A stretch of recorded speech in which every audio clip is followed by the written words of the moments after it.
If someone had told 12-year-old Lily Carter that her life would change forever on a rainy Tuesday afternoon, she would have laughed. Rainy days were nothing new in the small town of Willow Creek.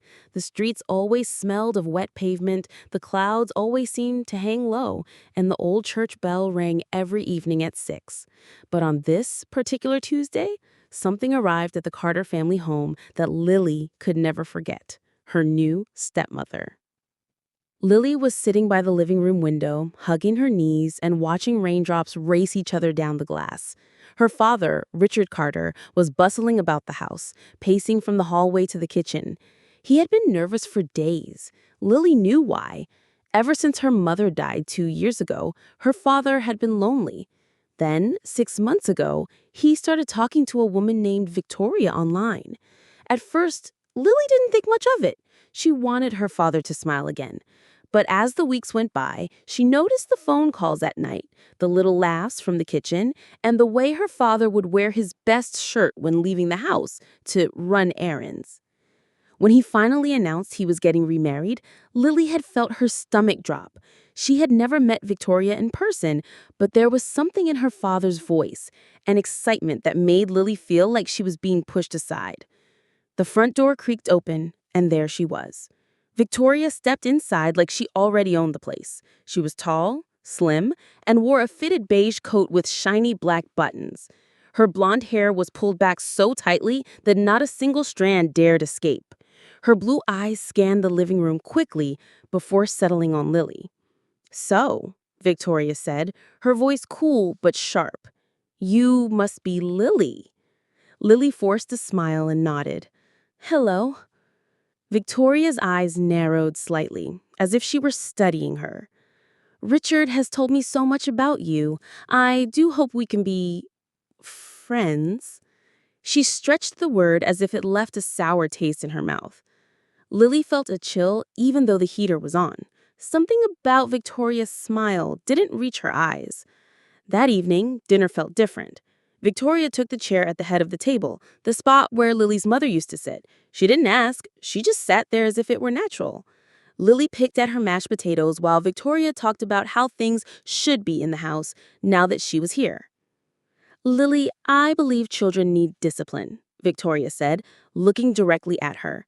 "From now on, no TV until homework is done, and bedtime is strictly 9 o'clock. No exceptions." Richard nodded. "That sounds reasonable." Lily wanted to protest. Her bedtime had always been 10, but one glance from Victoria silenced her. The days that followed were even worse. Victoria began rearranging the house, moving Lily's favorite books from the living room to a box in the attic. She replaced the cheerful yellow curtains in the kitchen with darker ones. She even gave away Lily's old teddy bear to a neighbor's child without asking. But the worst part was how she treated Lily when her father wasn't around. One Saturday morning, Richard went out to the hardware store, leaving Lily and Victoria alone. As soon as the door closed, Victoria's sweet voice disappeared. "Listen, little girl," she said, stepping close. "This is my house now. You will do as I say, and you will not complain. If you upset me, I will make sure your father thinks you're the problem. Do you understand?" Lily's heart pounded. She had never been spoken to like that before. She wanted to shout, to tell her father, but she could see the trap. Victoria would twist everything. From that day, Lily began to notice little tricks. If she left her homework on the table, Victoria would hide it and then tell her father she was being careless. If she came home late from school, Victoria would tell Richard that Lily had been wandering the streets. Her father believed Victoria. One evening, after a particularly long lecture from her father about respect, Lily sat in her room staring at the moon outside her window. She wished her mother was still alive. She wished someone would see the truth. Then something strange happened. While looking through her mother's old jewelry box, Lily found a small, folded letter hidden under the velvet lining. It was addressed to her father, but in her mother's handwriting. Lily hesitated, then carefully opened it. The letter read, "Richard, if you are reading this, it means something has gone wrong. Be careful who you trust. Not everyone who smiles is a friend. Some people wear masks." Lily's breath caught in her throat. She didn't understand the full meaning, but she knew one thing. Her mother's warning felt real. And now, Lily felt more certain than ever. Victoria was hiding something.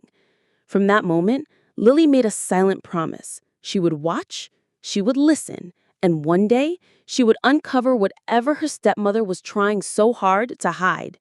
But she had no idea just how dangerous the truth would be. The days after Lily found her mother's hidden letter felt different. Every sound in the house seemed louder, every glance from Victoria seemed sharper. It was as if the walls themselves were holding their breath, waiting for something to happen. Lily carried the letter everywhere, tucked inside the pages of a notebook she kept in her school bag. She didn't dare leave it in her room. She was sure Victoria would find it if she searched, and Lily had no doubt now that Victoria was the kind of woman who would search through her things. At school, Lily found it hard to concentrate. Her friends noticed. "Lily, are you okay?" asked Hannah, her best friend since kindergarten. They were sitting under the big oak tree in the schoolyard during lunch break. Lily hesitated. "I think my stepmother doesn't like me." Hannah gave her a small laugh. "Most stepmothers aren't fun." "No," Lily said quickly, shaking her head. "It's more than that. She's different when my dad's not around." Hannah frowned. "Like how?" Lily opened her mouth but then stopped. She knew if she told Hannah everything, it would sound like she was making it up. And what if Hannah told her parents and they'd told Richard? That would only make things worse. "Forget it," Lily muttered. When Lily got home that day, she noticed something odd.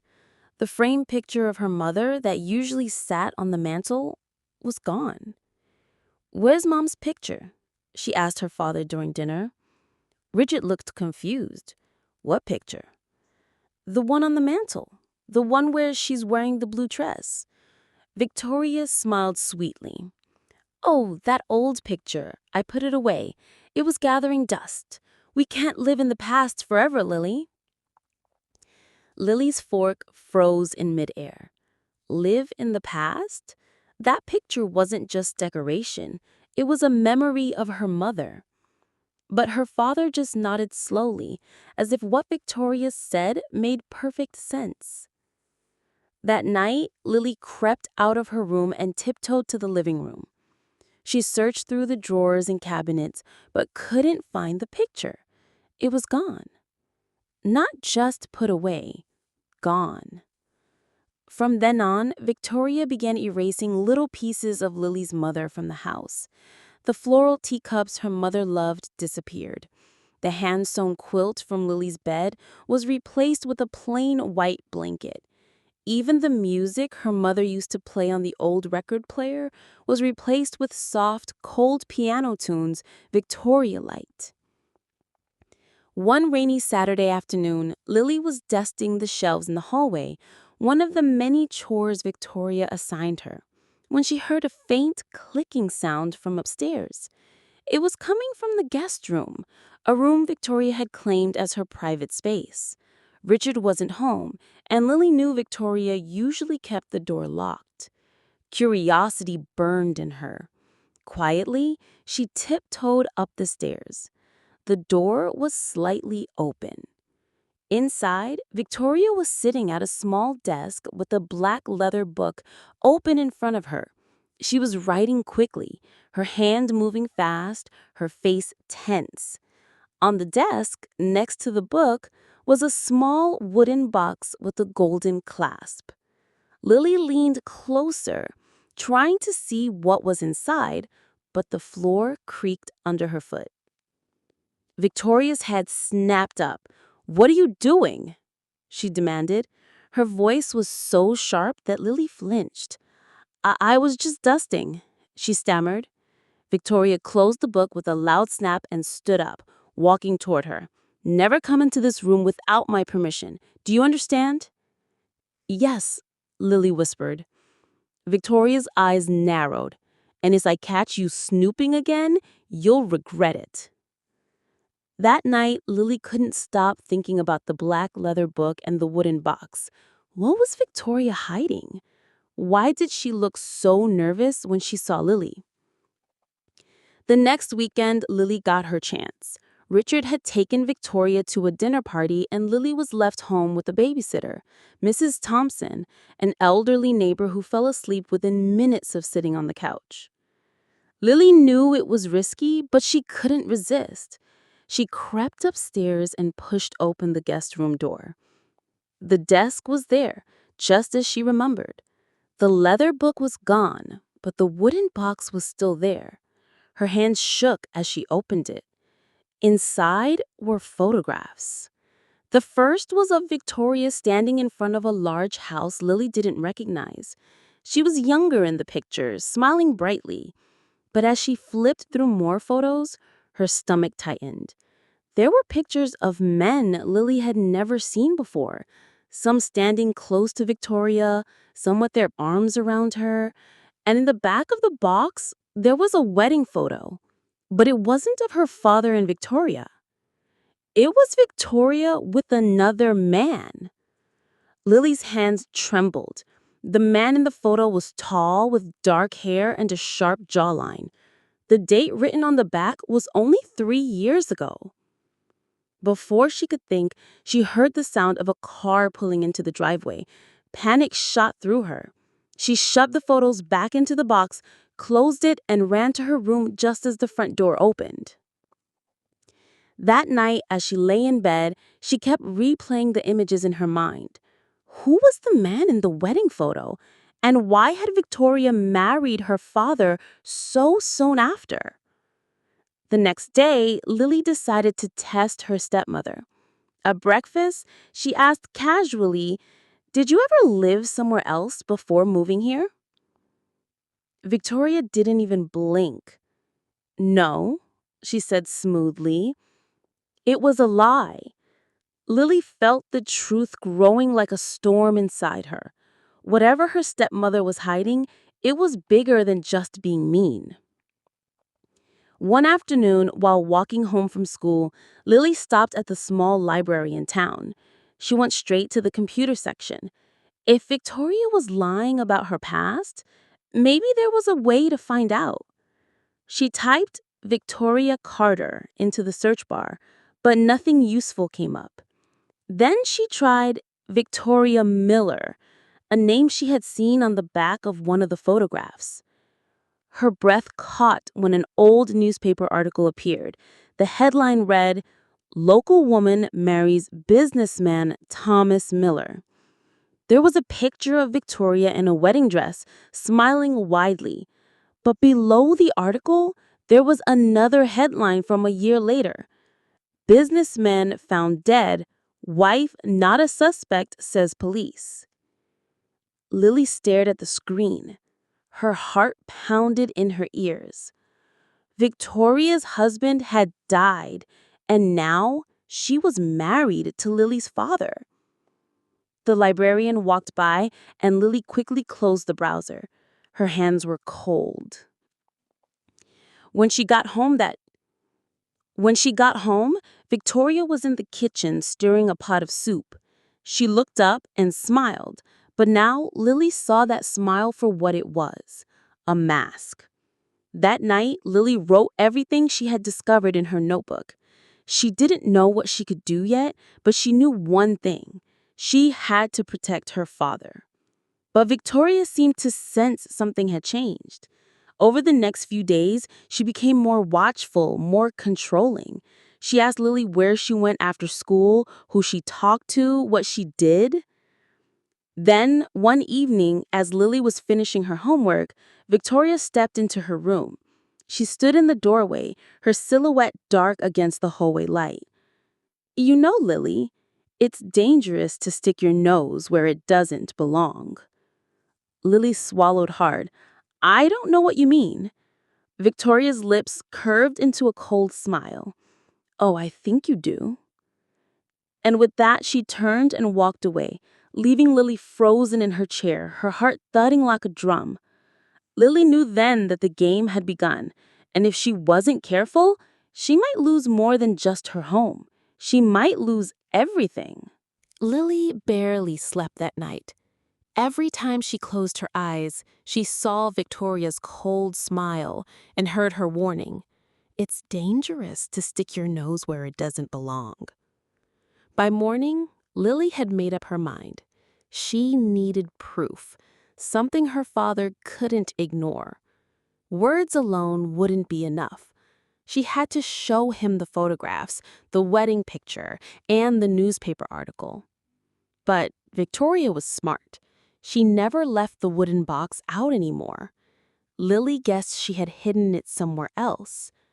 For the next week, Lily watched Victoria's every move. She noticed that whenever Richard wasn't home, Victoria spent a lot of time in the attic. She would carry up small boxes or bags and come down empty-handed. The attic was always locked, but Lily had seen where the key was kept, in the top drawer of Richard's desk. One Thursday afternoon, an unexpected opportunity came. Richard had gone to a meeting, and Victoria was out at the beauty salon. Lily was supposed to be at her friend Hannah's house, but she had told Hannah she couldn't come. The house was quiet. Lily slipped into her father's study and opened the top drawer. The key was there, exactly where she'd seen it. Her hands shook as she took it and hurried upstairs to the attic door. The lock clicked open. The attic smelled of dust and old wood. A single bulb hung from the ceiling, casting dim light over piles of boxes. In the far corner, Lily spotted the wooden box, the same one she'd seen on Victoria's desk weeks ago. She dropped to her knees and opened it. The photographs were still there, along with the wedding picture of Victoria and the man from the article, Thomas Miller. Lily quickly stuffed the pictures into her backpack. Then, she found something she hadn't seen before, a stack of letters tied with red ribbon. She untied them and began to read. The letters were from Thomas to Victoria. They spoke of arguments, of distrust. The last letter, dated just 2 weeks before his death, was chilling. If you don't stop, Victoria, I'll have no choice but to go to the police. I know what you've done. Lily's breath caught. The police said Thomas's death was an accident, but what if it wasn't? Footsteps sounded downstairs. Panic surged through her. She stuffed the letters back into the box and closed it, then grabbed her backpack and fled the attic, locking the door behind her. She had just returned the key to her father's desk when she heard Victoria calling from the hallway. "Lily, are you home?" "Yes," Lily said, forcing her voice to sound normal. Victoria appeared in the doorway, her eyes scanning the room. "You're back early." "Yeah," Lily said quickly. "Hannah had to go out." Victoria's eyes narrowed, but she said nothing. That night, Lily hid the photographs in her school locker. She knew she couldn't keep them in the house. The next day, Lily asked Hannah to come to the library with her after school. In the privacy of a corner table, she showed her the photos and told her everything about the article, the letters, and Victoria's lies. Hannah's eyes were wide. "Lily, this is serious. You have to tell your dad." "I will, but I need him to believe me.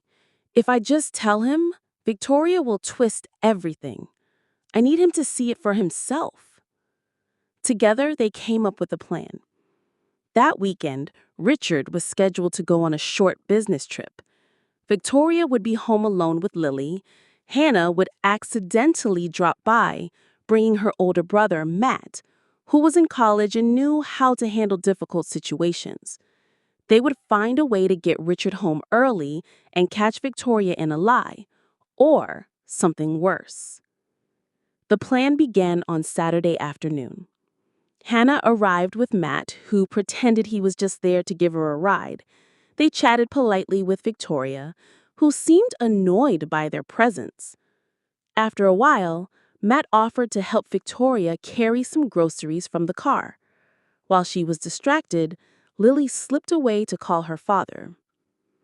"Dad, you need to come home. I found something about Victoria. Please, just trust me." Richard sounded confused, but something in her voice must have convinced him. "I'm on my way," he said. When Lily hung up, she heard voices in the kitchen. She crept closer and froze. Victoria was speaking in a low, angry voice to someone on the phone. "I told you not to call me here. Yes, I have the money. No, he doesn't suspect anything. Just a few more weeks and I'll be out of here for good." Lily's heart pounded. Who was she talking to? Was she planning to leave her father? Before Lily could hear more, Victoria turned and saw her. "What are you doing?" she demanded. I was just... Victoria's eyes narrowed dangerously. She stepped closer. "You've been spying on me, haven't you?" Lily's mouth dried. At that moment, the front door opened. Richard walked in. "What's going on?" he asked, looking between them. Victoria's face changed instantly. She smiled sweetly. "Oh, Richard, I was just telling Lily not to eavesdrop on phone calls. You know how curious she is." But Lily was ready. She reached into her backpack and pulled out the photographs. "Dad, you need to see this." Richard frowned and took the pictures. His eyes scanned them. Confusion turning to shock. "What is this?" "It's Victoria, with her other husband. He died, Dad. And there are letters in the attic, letters that say he was going to go to the police about something she did." Victoria laughed, but it was high-pitched and strained. "This is ridiculous. Those are old photos, nothing more." But then Matt stepped forward. "Sir, I heard her on the phone just now. She said she had money and that you didn't suspect anything. She said she'd be gone in a few weeks." Richard's face went pale. "Victoria, is that true?" For a moment, Victoria's mask slipped. Her eyes hardened. "You are a fool, Richard. I was never going to stay in this boring little town, and your precious daughter made it unbearable." She turned to leave, but Richard stepped in front of the door. "You're not going anywhere. I'm calling the police." The rest happened in a blur. The police arrived, took statements, and searched the house. They found the letters in the attic just as Lily had said. Victoria was taken away, her face twisted in anger as she glared at Lily one last time. When the house was finally quiet, Richard sat at the kitchen table, his hands covering his face. "I'm so sorry, Lily," he said softly. "I should have listened to you." Lily hugged him. "It's okay, Dad. We're safe now." From that day on, things slowly returned to normal. The photos of Lily's mother were brought back. The quilt returned to her bed. The house felt warmer, brighter. And though Lily still thought about the danger they had been in, she also knew something important. Her mother had been right. Not everyone who smiles is a friend. Some people wear masks. But Lily had learned to see beyond the mask, and she would never be fooled again.